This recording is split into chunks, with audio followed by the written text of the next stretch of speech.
Hello student, welcome to smart chemistry. Previous lecture में हमने carbohydrate को बहुत ही अच्छी तरह समझ लिया है। आज के लेक्चर में हम एक नया बायोमोलिक्यूल शुरू करने वाले हैं और इस नए बायोमोलिक्यूल का नाम है प्रोटीन। तो चलिए शुरू करते हैं।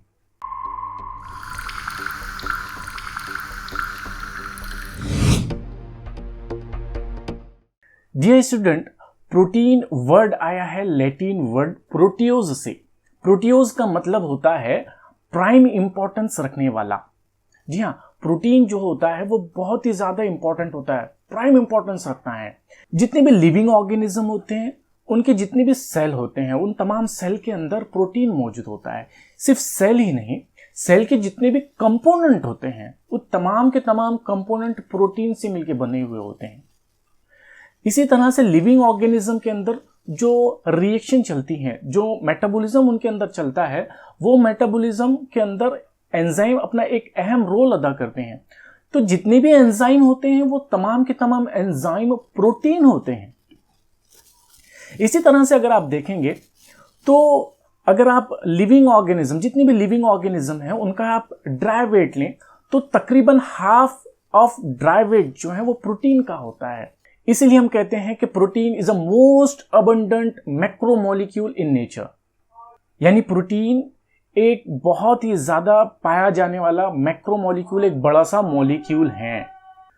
अगर मैं प्रोटीन के सोर्सेस की बात करूं तो जितने भी सी फूड्स हैं, अगर आप देखेंगे तो फिश हो गए या जितने भी सी फूड्स हैं, वो तमाम के तमाम सी फूड्स जो है प्रोटीन से भरपूर होते हैं। इसी तरह से मीट हो गया, चिकन हो गया, या जो अंडा वगैरह होता है, जो एग होता है ये, और इसी तरह से बीन वगैरह, ये जो दालें होती हैं, ये तमाम के तमाम दालें प्रोटीन से भरपूर होती हैं।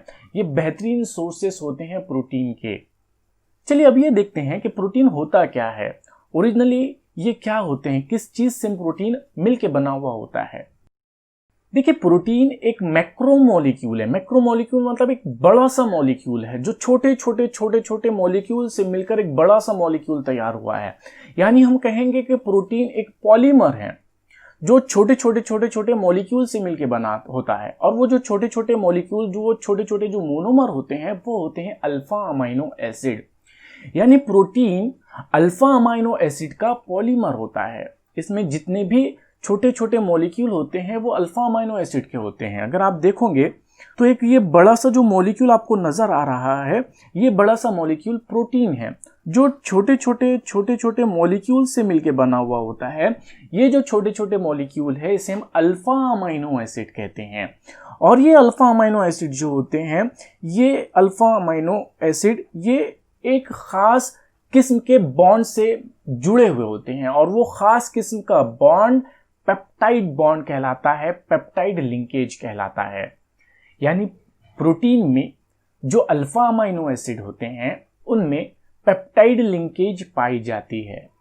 ठीक है, तो प्रोटीन एक पॉलीमर होता है, एक मैक्रोमोलिक्यूल होता है जो अल्फा अमाइनो एसिड से मिलकर बना होता है, और वो तमाम के तमाम अल्फा अमाइनो एसिड एक दूसरे से पेप्टाइड लिंकेज के जरिए से जुड़े हुए होते हैं। देखिए, प्रोटीन एक पॉलीमर है जो अल्फा अमाइनो एसिड का है। यानी हमको अगर अल्फा अमाइनो एसिड समझ में आ गए तो हमको प्रोटीन बहुत आसानी से समझ में आ जाएगा। तो चलिए देखते हैं कि अल्फा अमाइनो एसिड किसे कहते हैं। ठीक है, अल्फा अमाइनो एसिड ऐसे कार्बोक्सिलिक एसिड होते हैं, जिनमें अल्फा कार्बन से NH2 ग्रुप जुड़ा हुआ होता है। ऐसे कार्बोक्सिलिक एसिड जिनमें अल्फा कार्बन से NH2 ग्रुप यानी अमीनो ग्रुप जुड़ा हुआ हो, ऐसे कार्बोक्सिलिक एसिड को हम अल्फा अमाइनो एसिड कहते हैं। देखिए, अगर आप देखोगे तो ये कार्बोक्सिलिक ग्रुप है, ठीक है। उसके बाजू वाला कार्बन देखो, फंक्शनल ग्रुप के बाजू वाला कार्बन अल्फा कार्बन कहलाता है। तो एक फंक्शनल ग्रुप है, कार्बोक्सिलिक ग्रुप है, उसका बाजू का कार्बन ये है जिसे हम अल्फा कार्बन कहेंगे।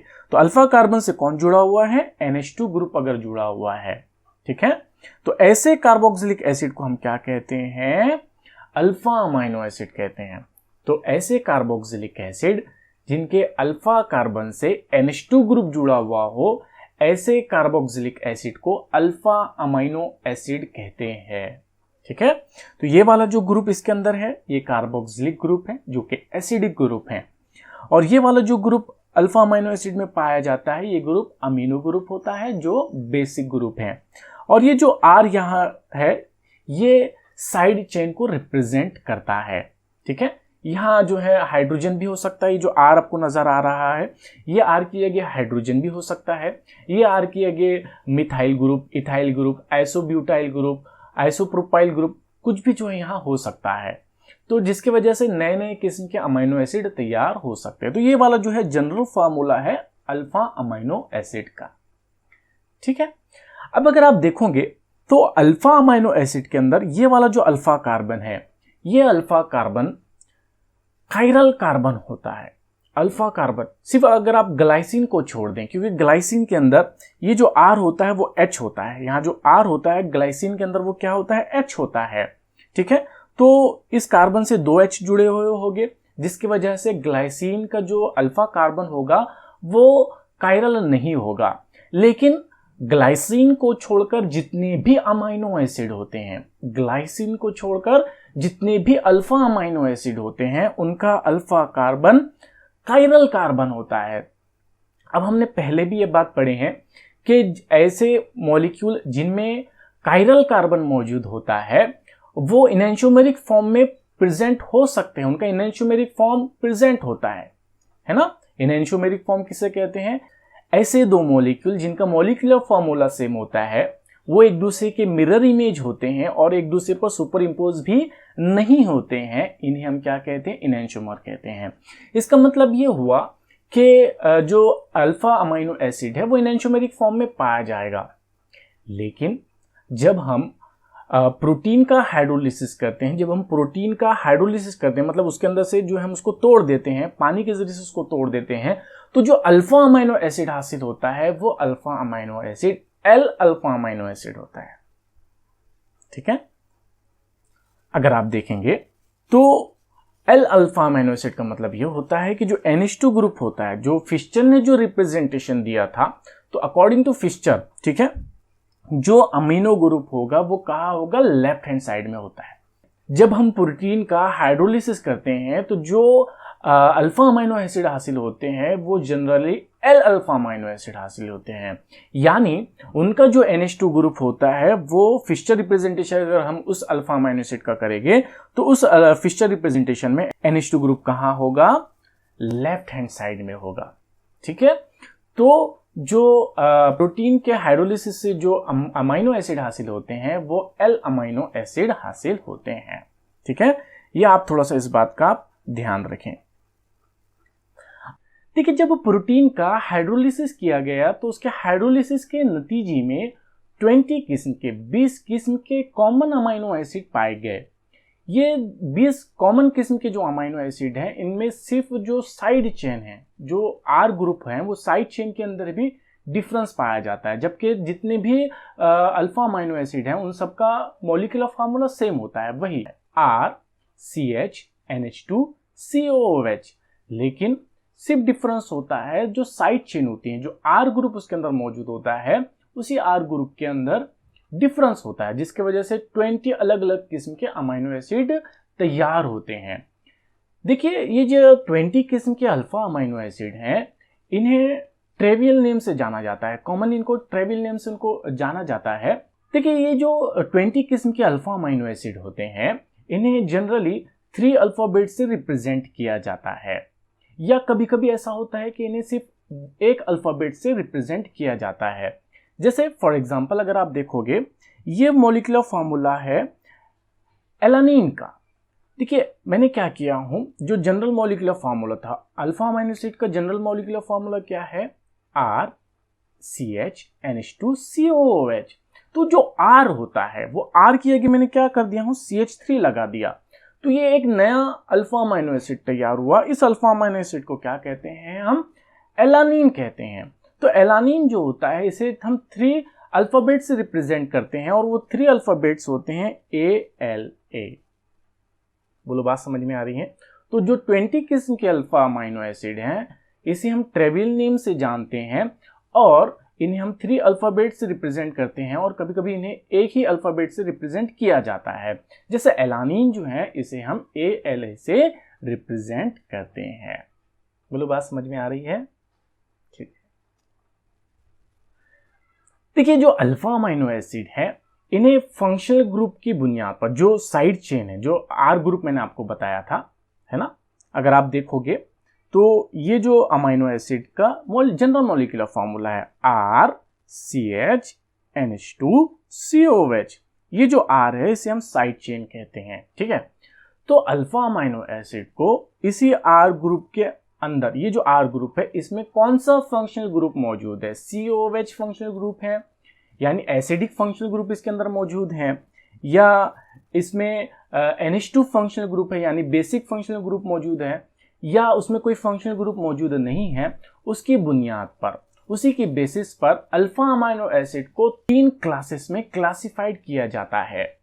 एक क्लास होती है न्यूट्रल अमीनो एसिड, ऐसे अल्फा अमीनो एसिड जिनके साइड चेन में न्यूट्रल ग्रुप मौजूद हो, ना ही उनके अंदर कोई कार्बोक्सिलिक ग्रुप मौजूद हो, साइड चेन में कोई कार्बोक्सिलिक ग्रुप मौजूद ना हो, और ना ही NH2 ग्रुप उस साइड चेन में मौजूद हो।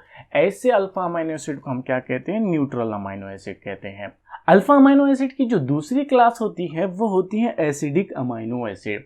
एसिडिक अमीनो एसिड ऐसे अमीनो एसिड होते हैं जिनकी जो साइड चेन होती है, जो R ग्रुप होता है, जो साइड चेन होती है उनमें कार्बोक्सिलिक ग्रुप पाया जाता है, उनमें एसिडिक ग्रुप पाया जाता है। तो ऐसे अमीनो एसिड को हम एसिडिक अमीनो एसिड कहते हैं, ठीक है। और तीसरी क्लास होती है बेसिक अमीनो एसिड।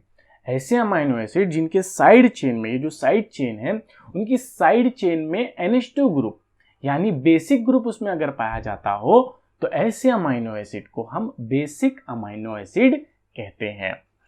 चलिए अब इसको थोड़ा सा डिटेल से हम जानने की कोशिश करते हैं। सबसे पहले देखते हैं हम न्यूट्रल अमीनो एसिड। किसे कहते हैं हम न्यूट्रल अमीनो एसिड? ऐसे अमीनो एसिड जिनमें जो साइड चेन होती है उनमें ना ही एसिडिक ग्रुप यानी COH ग्रुप पाया जाता हो और ना ही उसमें बेसिक ग्रुप यानी NH2 ग्रुप पाया जाता हो, उनमें न्यूट्रल ग्रुप पाए जाते हो। तो ऐसे अमीनो एसिड को हम क्या कहते हैं? न्यूट्रल अमीनो एसिड कहते हैं। फॉर एग्जाम्पल अगर आप देखोगे, सबसे पहली एग्जाम्पल है इसकी ग्लाइसिन, ठीक है। ग्लाइसिन का मॉलिक्यूलर फार्मूला होता है NH2CH2COOH। देखिए इसमें क्या किया, जो R ग्रुप था, जो साइड चेन थी, मैंने उसमें क्या कर दिया, सिर्फ H लगा दिया, ठीक है। तो मुझे जो मॉलिक्यूल मिला है वो ये वाला मॉलिक्यूल मिला है जिसे हम ग्लाइसिन कहते हैं, और इसे हम जनरली रिप्रेजेंट करते हैं GLY, ठीक है। दूसरा अमीनो एसिड होता है एलानिन, जो कि न्यूट्रल अमीनो एसिड है।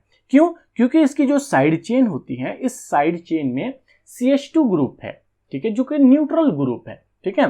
तो न्यूट्रल ग्रुप इसमें पाया जाता है, इसीलिए ये वाला अमीनो एसिड भी न्यूट्रल अमीनो एसिड है। तो एलानिन के अंदर जो साइड चेन होती है वहां क्या होता है? CH3 ग्रुप होता है, और इसे हम एलानिन को ALA से रिप्रेजेंट करते हैं। तीसरी जो इसकी न्यूट्रल अमीनो एसिड की जो तीसरी मिसाल है वो है वेलिन, ठीक है। वेलिन जो होता है इसमें जो साइड चेन होती है वो होती है आइसोप्रोपाइल ग्रुप, ठीक है। CH, CH3 जो आइसोप्रोपाइल ग्रुप है ये वेलिन में पाया जाता है। ये R की जगह जो होता है ये आइसोप्रोपाइल ग्रुप होता है, ठीक है। ये भी न्यूट्रल ग्रुप है, और इसे हम वेलिन को रिप्रेजेंट करते हैं VAL से। इसी तरह से ल्यूसीन, ठीक है। ल्यूसीन के अंदर आइसो ब्यूटाइल ग्रुप, ये वाला जो ब्यूटाइल ग्रुप है ये आइसोब्यूटाइल ग्रुप है। जो R जो होता है उस R में, वो R की जगह हम क्या कर देते हैं? आइसोब्यूटाइल ग्रुप लगा देते हैं, जिसकी वजह से जो अल्फा अमीनो एसिड हासिल होता है उसे हम कहेंगे ल्यूसीन, ठीक है।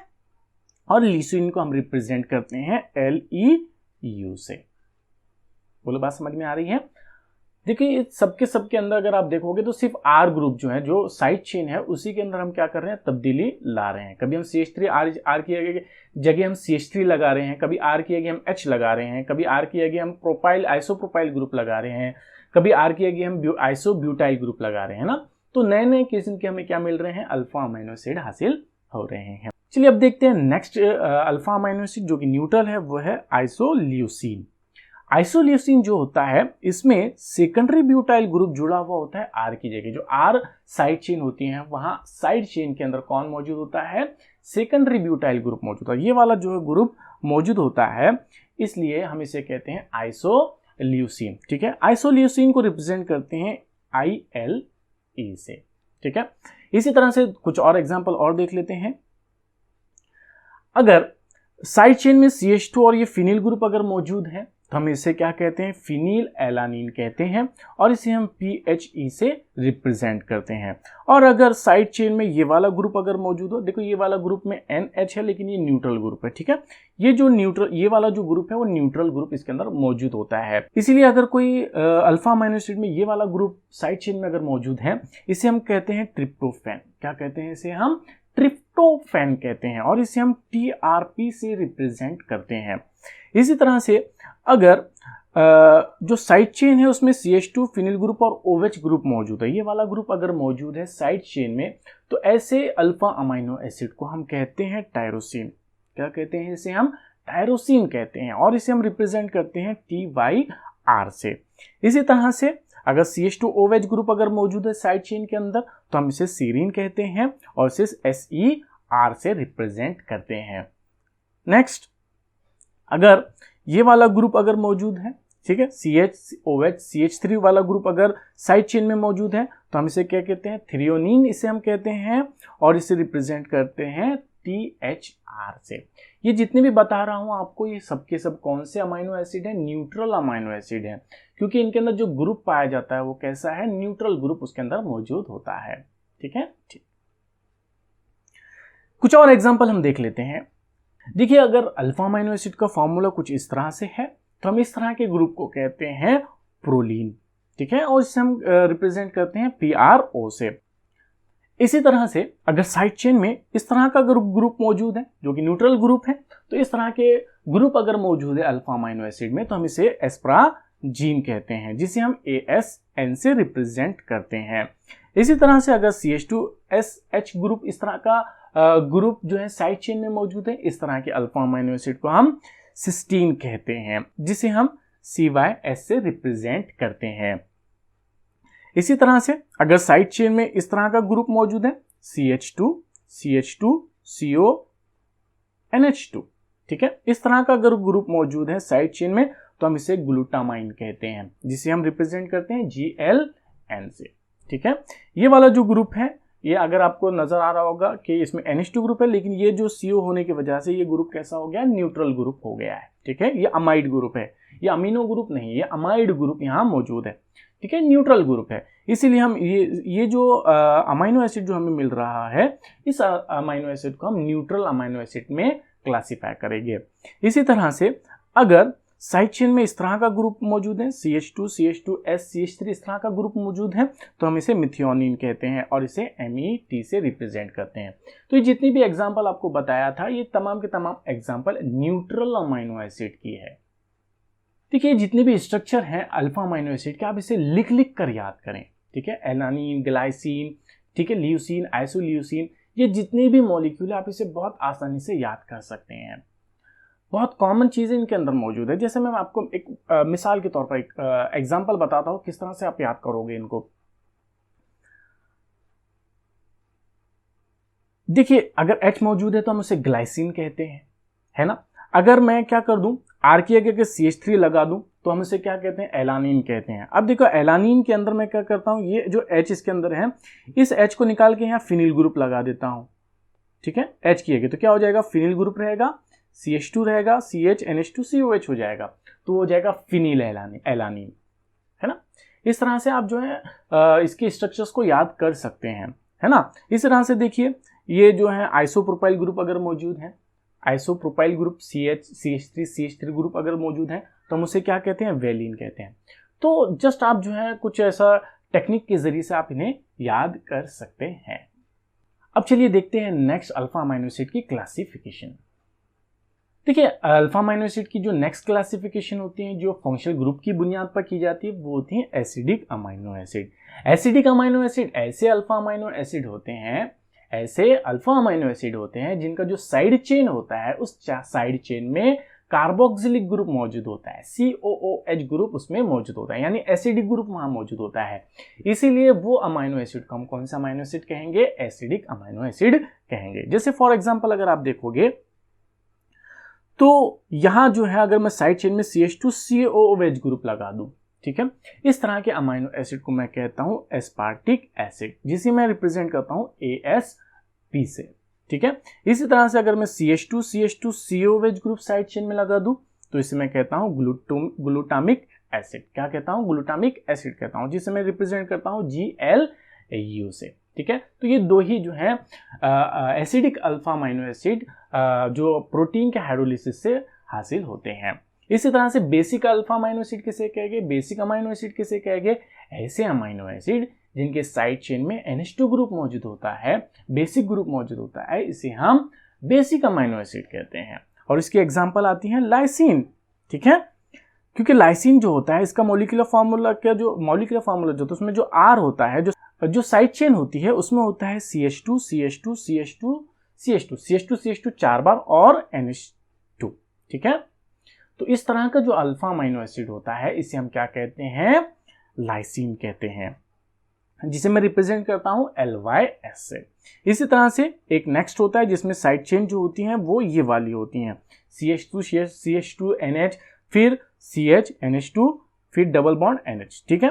तो ये वाला जो अगर ग्रुप जो है साइड चेन में अगर मौजूद है, तो इस तरह के अगर साइड चेन अगर मौजूद है अल्फा अमाइनो एसिड में, तो इस तरह के अल्फा अमाइनो एसिड को हम क्या कहते हैं? आर्जिनिन कहते हैं, जिसे हम ARG से रिप्रेजेंट करते हैं। इसी तरह से लास्ट अल्फा अमाइनो एसिड हमारा है, अगर इस तरह का बेसिक ग्रुप जो है अल्फा अमाइनो एसिड में मौजूद है, तो इस तरह के ग्रुप को इस तरह के अल्फा अमाइनो एसिड को मैं कहता हूं हिस्टिडीन, और इसे मैं रिप्रेजेंट करता हूं HIS से, ठीक है। तो ये जो 3 अल्फा अमाइनो एसिड होते हैं, ये 3 alpha amino acid basic alpha amino acid होते हैं, ठीक है। इनमें सिर्फ कहाँ डिफरेंस है, तमाम अल्फा अमाइनो एसिड में कहाँ डिफरेंस है आप जान सकते हैं, सिर्फ और सिर्फ साइड चेन में ही यहाँ डिफरेंस है, ठीक है। तो आप साइड चेन को याद रख लें तो आप तमाम किस्म के अल्फा अमाइनो एसिड को बहुत ही अच्छी तरह से याद कर सकते हो। बोलो बात समझ में आई है? ठीक है, ये तमाम अल्फा अमाइनो एसिड को आप जो है लिख कर याद करें। देखिए, जो 20 किस्म के अल्फा अमाइनो एसिड है, ये 20 किस्म के alpha amino acid human body तैयार नहीं कर सकती। ये पूरे के पूरे अल्फा अमाइनो एसिड जो है 20 किस्म के अल्फा अमाइनो एसिड को ह्यूमन बॉडी तैयार नहीं कर सकती। सिर्फ कुछ ही ऐसे अल्फा अमाइनो एसिड है जो ह्यूमन बॉडी तैयार कर सकती है। जो इंसान की जो बॉडी होती है वो सिर्फ और सिर्फ कुछ ही अमाइनो एसिड को तैयार कर सकती है। तो ऐसे अमाइनो एसिड जो ह्यूमन बॉडी खुद तैयार नहीं कर सकती है, हम उसे क्या करते हैं? फूड के जरिए से हमें लेना पड़ता है, क्योंकि अमाइनो एसिड जो होते हैं वो हमारे लिए ज़रूरी होते हैं, प्रोटीन के लिए वो ज़रूरी होते हैं, है ना। तो क्या होता है, कुछ अमाइनो एसिड हमारी बॉडी तैयार नहीं कर सकती हैं, तो हमें क्या करना पड़ता है? उसे फूड के ज़रिए से, जो हम खाना खाते हैं, फूड के ज़रिए से हमें लेना पड़ता है, ठीक है। एक्सटर्नल सोर्सेस के ज़रिए से हमें उसे लेना पड़ता है। तो ऐसे अमाइनो एसिड जिन्हें एक्सटर्नल सोर्सेस से, जिन्हें हम फूड के जरिए से हासिल करते हैं, ऐसे अमाइनो एसिड को इसेंशियल अमाइनो एसिड कहते हैं। इसे इसेंशियल अमाइनो एसिड कहते हैं। क्यों? क्योंकि ह्यूमन बॉडी से तैयार नहीं कर सकती, इसे हम क्या करते हैं? दूसरे एक्सटर्नल सोर्सेस के जरिए से हम हासिल करते हैं। तो ऐसे अमाइनो एसिड जिसे एक्सटर्नल सोर्स से हासिल किया जाता है, ह्यूमन बॉडी जिसे तैयार नहीं करती है, ऐसे अमाइनो एसिड को इसेंशियल अमाइनो एसिड कहते हैं। और ऐसे 10 किस्म के अमाइनो एसिड मौजूद होते हैं, ठीक है। अगर आप देखोगे तो arginine, histidine, isoleucine, leucine, lysine, methionine, phenylalanine, threonine, tryptophan और वेलिन, ये जो 10 किस्म के अमाइनो एसिड हैं, ये इसेंशियल अमाइनो एसिड हैं, ठीक है। ये हमारी बॉडी तैयार नहीं कर सकती है। देखिए, कुछ बुक्स के अंदर 9 जो है इसेंशियल अमाइनो एसिड होते हैं, क्योंकि एक जो अमाइनो एसिड होता है वो कंडीशनली तैयार हो सकता है, ठीक है। कंडीशनल जो होती है, बहुत ज़्यादा कंडीशन आ गई है तो वो कंडीशनली तैयार हो सकता है, ठीक है। तो जनरली हम ये कहेंगे कि 10 किस्म के इसेंशियल अमाइनो एसिड होते हैं जो इंसान जो ह्यूमन बॉडी होती है वो उसे तैयार नहीं कर सकती है। और ऐसे अमाइनो एसिड जो ह्यूमन बॉडी खुद तैयार कर सकती हैं, उन्हें एक्सटर्नल सोर्सेस से लेने की कोई ज़रूरत नहीं है, उन्हें फूड के ज़रिए से लेने की कोई ज़रूरत नहीं है, क्योंकि वो ह्यूमन बॉडी तैयार कर सकती है। तो ऐसे अमाइनो एसिड को नॉन इसेंशियल अमाइनो एसिड कहते हैं। ऐसे अमाइनो एसिड को नॉन इसेंशियल अमाइनो एसिड कहते हैं। और ये भी कितने हो गए, 10 किस्म के अमाइनो एसिड होते हैं। जैसे फॉर एग्जांपल अगर आप देखेंगे तो alanine, asparagine, aspartic acid, cysteine, glutamic acid, glutamine, glycine, proline, serine और टायरोसिन, ये ऐसे 10 अल्फा अमाइनो एसिड हैं जो ह्यूमन बॉडी खुद तैयार कर सकती है। इसे एक्सटर्नल सोर्सेस से लेने की कोई ज़रूरत नहीं है। तो ऐसे अमाइनो एसिड को हम नॉन इसेंशियल अमाइनो एसिड कहते हैं। तो दो तरह से हम जो है अल्फा अमाइनो एसिड की क्लासिफिकेशन कर सकते हैं। एक है फंक्शनल ग्रुप की बेसिस पर और दूसरा होता है ह्यूमन बॉडी उसे तैयार कर सकती है या उसे तैयार नहीं कर सकती है उसकी बेसिस पर। ठीक है, उम्मीद करता हूं कि आपको अल्फा अमाइनो एसिड भी समझ में आ गया होगा।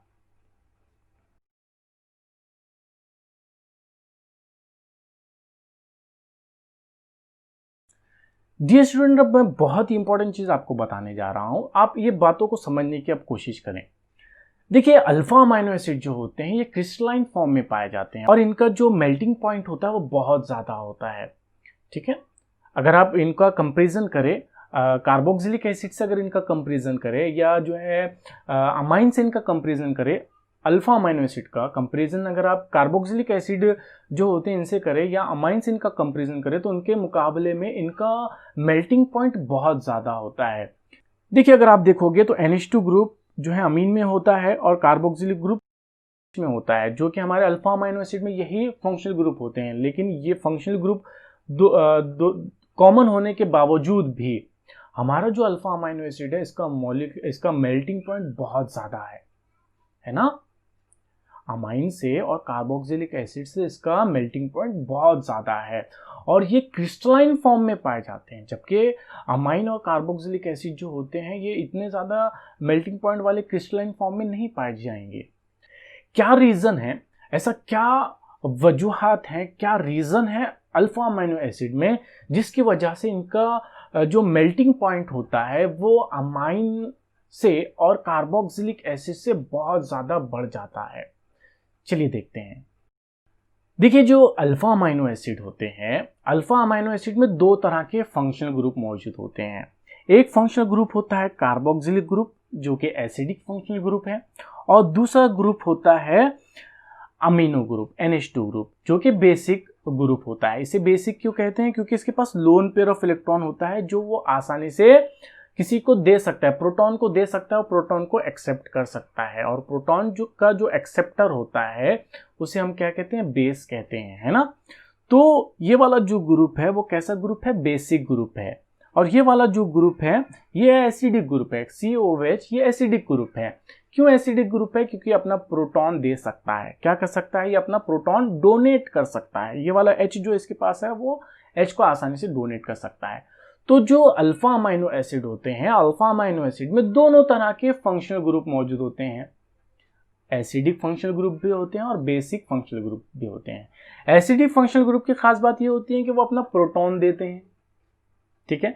और बेसिक फंक्शनल ग्रुप की खास बात ये होती है प्रोटॉन एक्सेप्टर होते हैं, ठीक है। तो एक ही कंपाउंड के अंदर, एक ही मुरक्कब के अंदर, एक ही अल्फा अमाइनो एसिड के अंदर दो तरह के फंक्शनल ग्रुप है। एक प्रोटॉन देने वाला है और एक दूसरा प्रोटॉन लेने वाला बेसिक ग्रुप उसके अंदर मौजूद है। तो होता क्या है, ये जो कार्बोक्सिलिक ग्रुप का जो प्रोटॉन है वो ट्रांसफर हो जाता है कहाँ, NH2 ग्रुप पर। कहाँ ट्रांसफर हो जाता है, NH2 ग्रुप पर, और मुझे मिलता है इस तरह का आयन मुझे हासिल होता है। देखिए क्या होता है, जब ये प्रोटॉन ट्रांसफर हो जाता है इस ग्रुप पर, ठीक है, प्रोटॉन H+ जो है यहाँ से निकल जाएगा। तो H+ जब यहाँ से निकलेगा तो जो O है उस पर कौन सा चार्ज आएगा, माइनस चार्ज उसके ऊपर आएगा। और ये जो NH2 ग्रुप है इसका जो लोन पेयर है ये क्या करता है, अपना लोन पेयर इस H को दे देता है। जो H उसके पास आ रहा है, ये वाले जो कार्बोक्सिलिक ग्रुप से जो H आ रहा है, इस H को, इस प्रोटॉन को वो एक्सेप्ट कर रहा है, H+ को वो एक्सेप्ट कर रहा है। और कैसे एक्सेप्ट कर रहा है, अपना लोन पेयर देकर वो एक्सेप्ट कर रहा है। तो जब वो अपना लोन पेयर दे देगा, नाइट्रोजन जब अपना लोन पेयर दे देगा तो नाइट्रोजन पे चार्ज क्या आएगा, प्लस आएगा, ठीक है। तो जिसकी वजह से मुझे इस तरह का आयन हासिल होता है, अल्फा अमाइनो एसिड में इस तरह का आयन हासिल होता है जिसमें COOH पर कौन सा चार्ज होता है, माइनस चार्ज होता है, और जो नाइट्रोजन होता है उसके ऊपर कौन सा चार्ज होता है, प्लस चार्ज होता है। तो इस तरह के आयन को मैं कहता हूं ज्वीटर आयन। जी हाँ, जब अल्फा अमाइनो एसिड का कार्बोक्सिलिक एसिड अपना H आयन जो है H प्रोटॉन आयन डोनेट करता है और उसी अल्फा अमाइनो एसिड का जो NH2 ग्रुप होता है वो प्रोटॉन को एक्सेप्ट करता है, जिसकी वजह से एक ऐसा आयन तैयार होता है जिसमें दोनों किस्म के पॉजिटिव और नेगेटिव दोनों किस्म के आयन मौजूद होते हैं। इस तरह के आयन को, इस तरह के कंपाउंड को हम क्या कहते हैं? ज्वीटर आयन कहते हैं। ठीक है, ये एक तरह का सॉल्ट है। देखिए, जब एसिड और बेस की जब रिएक्शन होती है तो क्या तैयार होता है? सॉल्ट तैयार होता है। पहले से आपने न्यूट्रलाइजेशन रिएक्शन को देखा होगा, जब एसिड और बेस का रिएक्शन करवाया जाता है तो क्या मिलता है? सॉल्ट मिलता है। तो यहाँ एक ही कंपाउंड के अंदर क्या है? एसिड भी है और क्या है? बेस है। तो एसिड और बेस खुद आपस में ही क्या कर रहे हैं? रिएक्शन कर रहे हैं। एक प्रोटॉन दे रहा है, एक प्रोटॉन को एक्सेप्ट कर रहा है, जिसकी वजह से यहाँ क्या हुआ? इस तरह का आयनिक जो है कंपाउंड तैयार हुआ है। इस आयन को हम क्या कहते हैं? ज्वीटर आयन कहते हैं। ठीक है, और इसी ज्वीटर आयन के फॉर्मेशन की वजह से, इसी सॉल्ट फॉर्म की वजह से हमारा जो अल्फा अमाइनो एसिड होता है सॉल्ट फॉर्म में, ठीक है, जिसकी वजह से ये क्रिस्टलाइन फॉर्म में पाया जाता है और इसी की वजह से इसका मेल्टिंग पॉइंट बहुत ज्यादा बढ़ जाता है। ठीक है, तो ज्वीटर आयन फॉर्म होने की वजह से अल्फा अमाइनो एसिड का मेल्टिंग पॉइंट बहुत ज्यादा होता है। और ये ज्वीटर आयन कैसे तैयार हुआ है? कार्बोक्सिलिक एसिड ने अपना H+ आयन दिया है, NH2 ग्रुप ने अपना लोन पेयर दिया है, तो H जो है कहाँ चला गया? NH2 ग्रुप के पास चला गया और N पर प्लस चार्ज आ गया लोन पर इलेक्ट्रॉन देने की वजह से, और प्रोटॉन जाने की वजह से O पर माइनस चार्ज आ गया। इस तरह से एक ही कंपाउंड में, एक ही अल्फा अमाइनो एसिड में दो तरह के आयन तैयार हो गए, नेगेटिव आयन और पॉजिटिव आयन। ठीक है, इसे हम क्या कहते हैं? ज्वीटर आयन कहते हैं। बोलो, बात समझ में आ रही है? ठीक है, देखिए, इसी ज्वीटर आयन फॉर्म होने की वजह से, इसी तरह का आयनिक कंपाउंड फॉर्म होने की वजह से हमारा जो अल्फा अमाइनो एसिड है ये वाटर सॉल्युबल भी होता है। ठीक है, तो अल्फा अमाइनो एसिड का हाई मेल्टिंग पॉइंट इसी ज्वीटर आयन की वजह से होता है और इसी ज्वीटर आयन की वजह से ये क्रिस्टलाइन जो सॉलिड जो होते हैं, ये जो क्रिस्टलाइन फॉर्म होता है वो वाटर सॉल्युबल भी होता है।